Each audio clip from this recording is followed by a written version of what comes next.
Clackamas County has kind of two scales that's operating right now on wildfire mitigation. We've got a model that's been happening on the Mount Hood area for a couple of years called the Mount Hood Corridor Wildfire Partnership.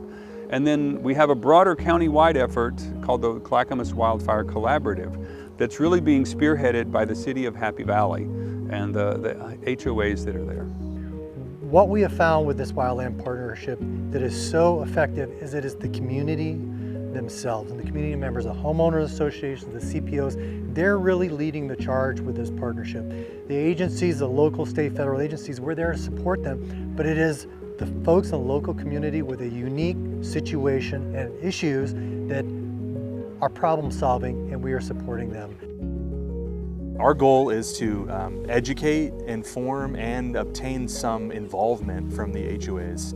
And we are putting on events and meeting with these HOAs to kind of tackle their spaces with them to create that defensible space that didn't exist before.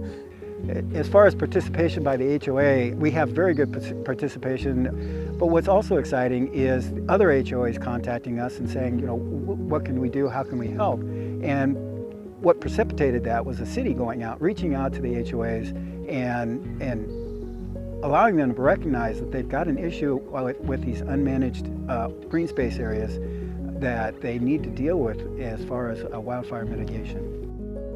Timberline Rim is actually in the foothills of Mount Hood.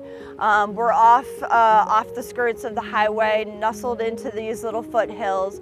I would say that we range around like 350 residents within the Tim Rim district. Being vulnerable gets motivation happening. Obviously, when we have these foothills here, if there's a potential fire that's coming and it's threatening us, that work that we do will help us when the threat arrives.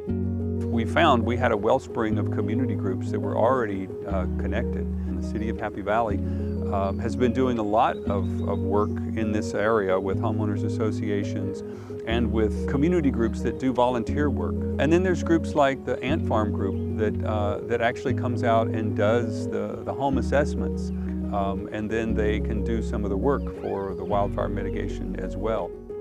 Ant Farm is a small nonprofit based out of Sandy, Oregon. We do a wide variety of things. We have a cafe, we have a youth garden, I'm in a workforce development program, and our wildfire program is housed under that. So for the last 3 years, we've had funding to do fuels reduction work in rural areas in Clackamas County. And through our program, homeowners can sign up for a wildfire risk assessment. And then if they're eligible, they can qualify for free fuels reduction work that's taken care of by our fuels reduction crew. Ant Farm being a community leader in a well-established people's organization really brought a street cred, if you will, to what we were doing because people weren't worried about them being in their yard. They'd help pull ivy for people who couldn't do that. They helped fix the screens on the house. There is a wealth of information online that people can go to better understand what wildfire mitigation is.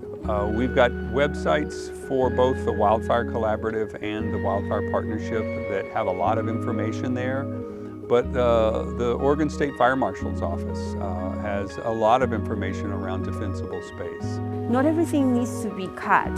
It depends on the age of the tree, the proximity to the house, and also the landscape of the rest of the neighborhood.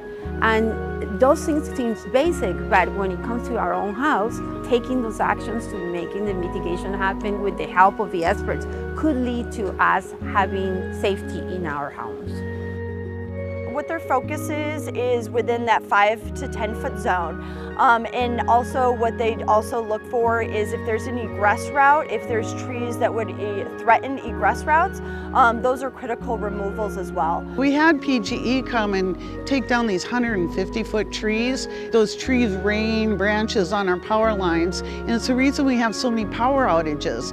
But the best part of the whole thing is we had the crew meet with our Ant Farm crew because the Ant Farm demonstrated what they were able to do, and they told the Ant Farm crew they could come in at level 2 as tree crew people. And so these young people now know that they can get a union job, good pay.